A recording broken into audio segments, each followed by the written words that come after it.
মিলাদুন নবী উপলক্ষে আমরা কি কি আমল করব? এর উত্তর হলো যে নবী করিম সাল্লাল্লাহু আলাইহি সাল্লামের জন্মের দিন হলো সোমবার।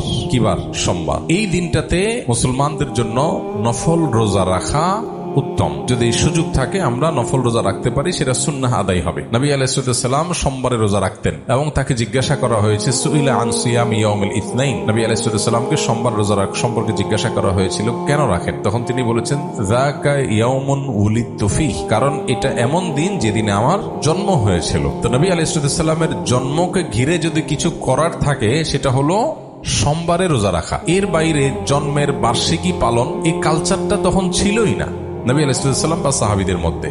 এখন যেরকম আমরা জন্ম দিবস বছরে একবার পালন করি, নবী করিম সাল্লাল্লাহু আলাইহি সাল্লামের জন্মের দিন যদি পালন করতে আপনার মনে চায়, সেটা বছরে একদিন না, সেটা প্রত্যেক সপ্তাহে একদিন। কি বারে? সোমবারে। এটা বিশুদ্ধ হাদিস দ্বারা প্রমাণিত। এর বাইরে যদি আপনি বলেন না আমি বার্ষিকী পালন করব, তাহলে এই জন্মের বার্ষিকী পালন করার এই কৃষ্টি, এই কালচার এসেছে প্রকৃতি পূজারীদের মধ্য থেকে। একসময় খ্রিস্টান ধর্মের মানুষেরাও এটার তীব্র সমালোচনা এবং বিরোধিতা করত, নিষিদ্ধ ছিল। পরবর্তীতে খ্রিস্টানরা তাদের নবী ঈসা আলাইহিস সালামের জন্ম দিবস পালন করা শুরু করেছে। তারা যখন শুরু করেছে, এখন এক শ্রেণী মুসলমানরা মনে করা শুরু করলো যে তারা যখন তাদের নবীরটা পালন করে, তাহলে আমরা কেন আমাদের নবীরটা পালন করব? ভালো নিয়তেই তাদের অনুসরণ করার চিন্তা শুরু করেছে। অথচ নবী সাল্লাল্লাহু আলাইহি ওয়াসাল্লাম বলেছেন, একটা সময় আসবে তোমরা মুসলমানরা তারা তাদের অনুসরণ করবে, এক বিগত গেলে তোমরা এক বিগত যাবে, এক হাত গেলে তোমরাও এক হাত যাবে। তারা গর্তে গিয়ে ঢুকলে গুইসাপের তোমরাও সেখানে গিয়ে ঢুকবে। তখন নবী আলাইহিস সালামকে সাহাবী জিজ্ঞাসা করেন, কাদের কথা বলছেন? ইহুদি খ্রিস্টানদের কথা? তখন নবী আলাইহিস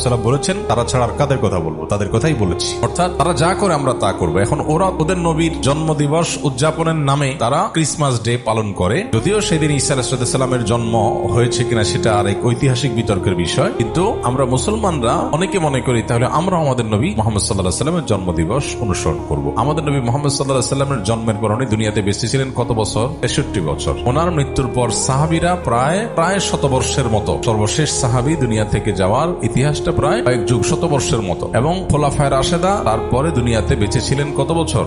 30 বছর। তাহলে শুধু খোলাফায়ে রাশেদের কথাই যদি বলি, নবী আলাইহিস সালামের 63 আর 4 খলিফার 30, তাহলে কত হয়? 93 বছর। ইসলামের স্বর্ণযুগে খোদ নবী সাল্লাল্লাহু আলাইহি ওয়াসাল্লাম এবং 4 খলিফার এই 93 বছরের একটা বছরও এমন পাওয়া যায় না যে বছরে একবার নবীজির জন্মদিবস তিনি নিজে অথবা তার কোন খলিফা, কোন সাহাবী পালন করেছেন। তো তাদের চাইতে কি আমরা তাকে বেশি ভালোবাসি? আল্লাহ কোরআনে যাদের প্রশংসা করেছেন তার নবীর অনুসারী হিসাবে, তো তিনি নিজে যেটা করেন নাই, তার খলিফারা যেটা করেন নাই, তার সাহাবীরা যেটা করেন নাই, এখন খ্রিস্টানদেরটা দেখে দেখে আমরা করব।